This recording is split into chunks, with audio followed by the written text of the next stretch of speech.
Hello, good evening and welcome back. We're going to go down a bit of a rabbit hole today, and we're going to start off with Scarborough woman jailed for deliberately coughing at police officers. So, this is actually worse than it sounds. As a Scarborough woman who deliberately coughed at police officers working to keep the community safe, love it. Well done, the Scarborough News. Brilliant. To keep the community safe, has been jailed for 16 weeks. So what happened? Well, they were investigating, as in the police were investigating lockdown breaches, which they shouldn't be doing anyway, but they were. And so, in doing so, they went to people's homes, and they knocked on the door of one flat owner. The interaction got heated, and unfortunately I can't find body camera footage of this, at least not yet. And during that, Fisher allegedly deliberately coughed at the police officers. Of course, she wasn't wearing a mask in her own home because she doesn't have to, and it was a deliberate cough, not just something that she had to do. Is there any proof that she's had the coof? No. Could the officers have protected themselves with visors, for example, if it is so dangerous and they're trying to keep everybody safe from such an evil spreader? Yes, of course they could.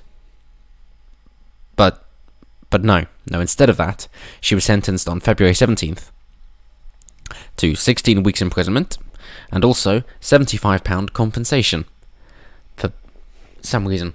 So the Chief Inspector, Rachel Wood, of Scarborough and Rydal Command, said, "This sentence sent a clear message of how serious the criminal justice system takes such behaviour."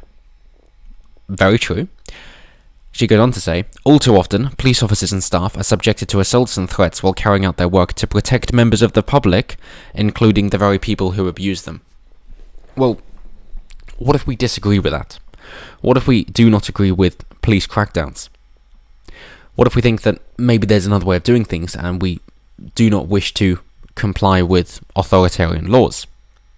Well, she goes on to say, police officers are human, they have families, they choose to do a job that puts them in harm's way for the good of the community. Assaults on them will not be tolerated, and anyone who deliberately tries to use coronavirus to harm them can expect a swift trip to the cells.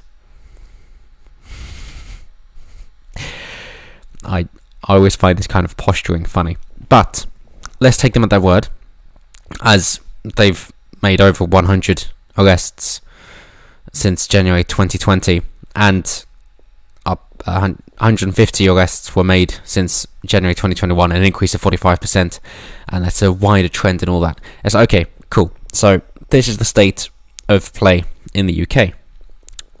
So what if we don't agree with them? What if we wish to leave the country instead and try and find a better place? Well, of course, from the gov.uk website, officially, as you see here, they've got their contents here. So international travel, because we're trying to leave. So you can only travel internationally or within the UK, or you first have a legally permitted reason to leave home. The legally permitted reasons to leave home for international travel are the same as the reasons listed on the page in the when you can leave home section. This means you may not travel to go on holiday. Okay, that's all they're saying. If you're going overseas, then look at those countries, understandably. Yep, cool. So, you're not allowed to leave home unless for a legally permitted reason.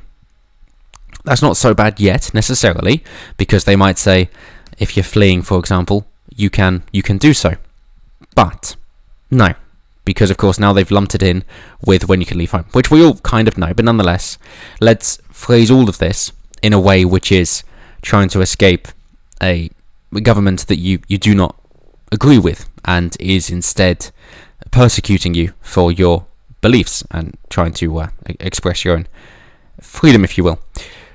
So, when you can leave home, you must not leave or be outside of your home except where you have a so-called reasonable excuse. Yeah.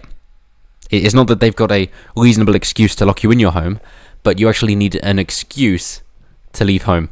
Not as if you've got a freedom or a right for liberty. None of that, no.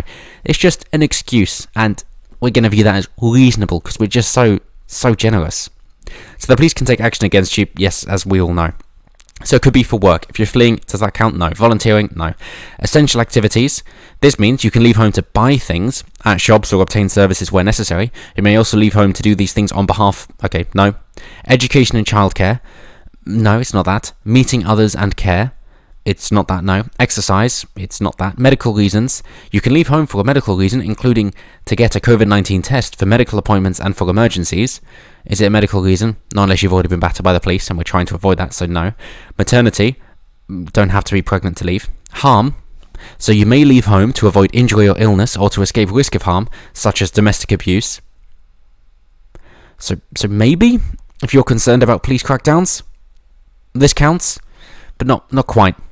Compassionate visits, no. Animal welfare, no. Communal worship and life events, no. Further reasonable excuses, and this is just so that their friends can have a catch-all, essentially.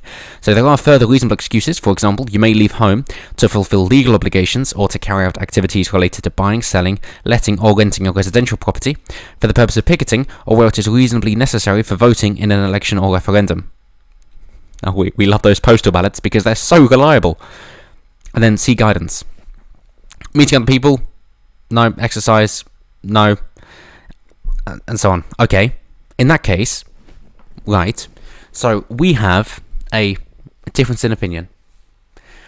We are not convinced that the laws that are trying to be put in place are actually there for our betterment in any way, and are instead simply persecuting political dissidents because we do not agree with the Great Reset and the New World Order that they're trying to bring in. Okay, what does that make us? Well, going from the IJR Centre, definition of a refugee from the 1951 Refugee Convention defines a refugee as a person who has a well-founded fear of being persecuted, okay, looks promising, for reasons of race. Could be, but we're not talking about race on this occasion. Religion, not on this occasion. Nationality, again, could be, but we're just keeping this COVID specific at the minute. Membership of a particular social group, or political opinion. Perfect, yep, definitely political opinion.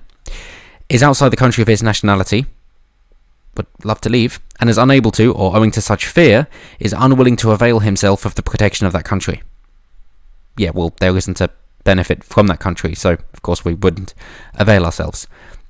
So what does that mean? Well, the 1951 Refugee Convention and its 1967 Protocol, as well as other international and regional instruments, outline refugees' rights and states' responsibilities with respect to refugees. States' obligations include adhering to the principle of non-refoulement, which means not returning individuals to places where their lives would be threatened.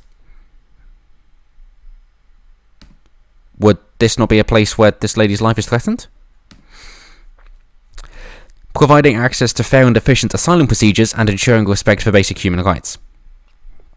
Okay, so with all that said and done, seeing how individuals are being treated, seeing what the law is in terms of just trying to leave the bloody country, and then the definition of a refugee, it makes me think that it's more difficult now to leave the UK than it is to enter the UK.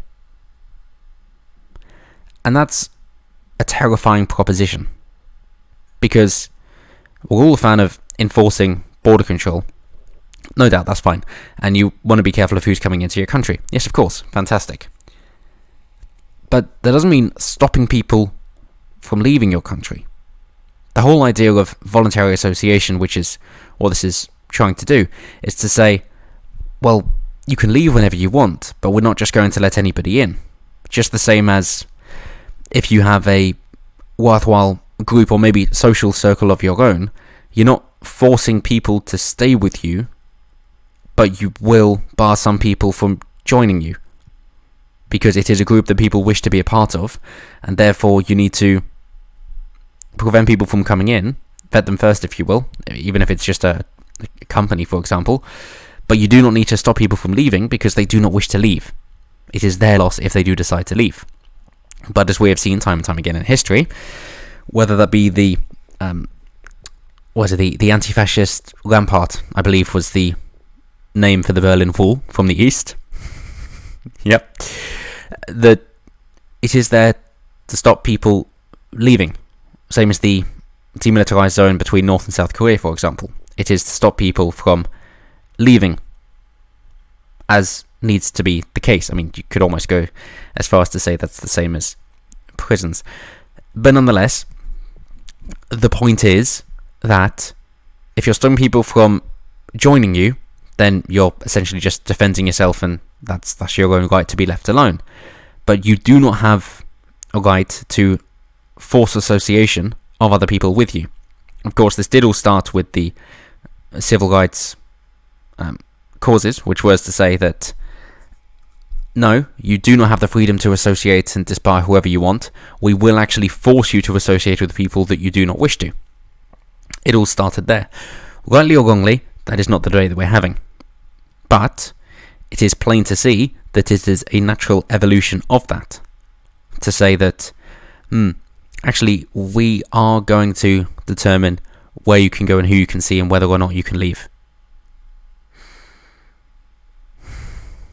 So that's where we are. So my big question of the day for you is, judging by what the laws are in the UK at present, as in preventing people from leaving, judging how the law is being enforced, as we see from the lady in Scarborough, and also looking at the definition of refugee, I do understand that their definition is just used to make themselves feel better, and it is not universal, because politics are very, very rarely universal, and this is not an example. However, taking things at face value,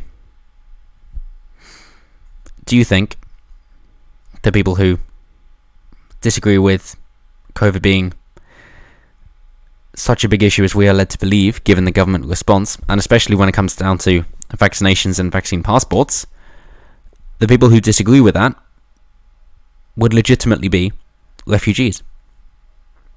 At that point, good luck finding a country to let you in. I guess it's back to 1776. But that's my question to you. Would that count as any of us, therefore, actually legitimately being refugees? It's food for thought. As always, until next time, have a good one.